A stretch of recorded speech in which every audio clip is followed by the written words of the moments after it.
Caribbean සංචාරයේ ශ්‍රී ලංකාවට පළමු ජය.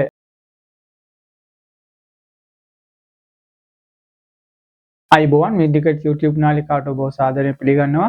කැරිබියන් සංචාරයට ශ්‍රී ලංකා කණ්ඩායම හොඳ ආරම්භයක් ලබා දුන්නා.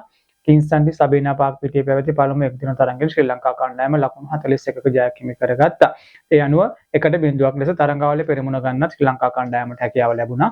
කාසියවාසී දිනාගත්තේ බටහිර ඉන්දියානු නායක ෂායි හෝප් තිය ආරාධනා කළා ශ්‍රී ලංකා කණ්ඩායමට මුලින් පන්දුවට පහර දෙන්න.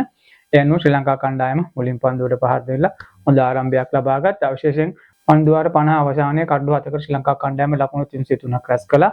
ඉතින් ඒක මේ සබිනා පාක් පිටියේ හොඳ ලකුණු සංඛ්‍යාවක්. නවනායක කුසල් මෙන්ඩිස් විශිෂ්ට ඉනිමක් ක්‍රීඩා කළා. කුසල් පන්දු 62කදී ලකුණු 72ක් ලබා ගත්තා. ඒකට 6 පාරවල් 4ක් සහ 4 පාරවල් 4ක් ඇතුළත්. කමින්දු මෙන්ඩිස් අවුට් වුණාට පස්සේ පන්දුවට පහර දෙන්න ආපු කුසල් මෙන්ඩිස් පැතුම් නිස්සංකයක එකතු වෙලා ශ්‍රී ලංකා කණ්ඩායමට අවශ්‍ය කරන ලකුණු ලබා ගැනීම වේගය පවත්වාගෙන ගියා. ඊට අමතරව පැතුම් නිස්සංක ස්ථාවර ආරම්භයක් ලබා ගැනීම ලකුණු 79ක් ලබා ගත්ත පන්දු 103කදී. ඉතින් ශ්‍රී ලංකාවේ කොඳුනාරටේ උනේ පැතුම් නිස්සංක පැතුම් ඉනිම ඇදගෙන ගියා.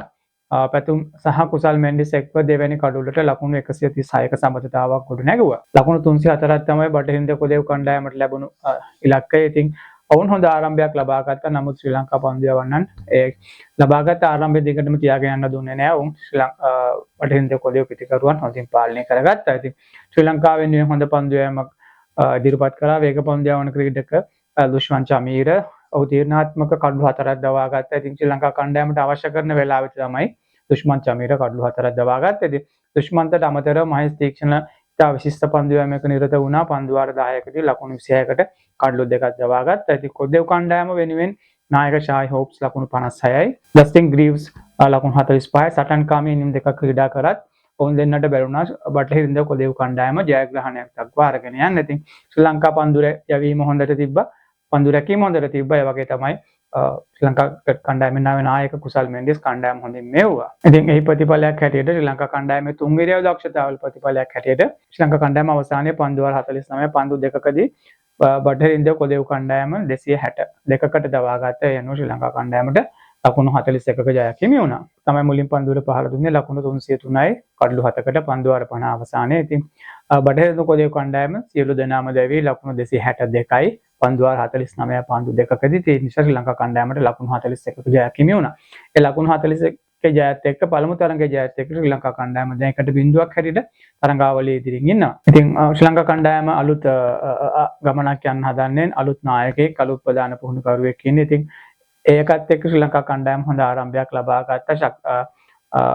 ශක්තිමත් බැටිං පර්ෆෝමන්ස් ඉදිරිපත් කළා. ඒ වගේම තමයි ඩිසිප්ලින් බෝලිං එකක් තිබ්බා. ශ්‍රී ලංකා කණ්ඩායමේ key players like කියන්නේ match winning players ලා හොඳට perform කරා. කුසල් මෙන්ඩිස්, පැතුම් නිස්සංක, ජනිත් ලියනගේ, චරිත් අසලංක, ඒ වගේම පන්දු යැවීමෙන් දුෂ්මන් චමීර, මහේෂ් තීක්ෂණ හොඳින් පන්දු යවුවා.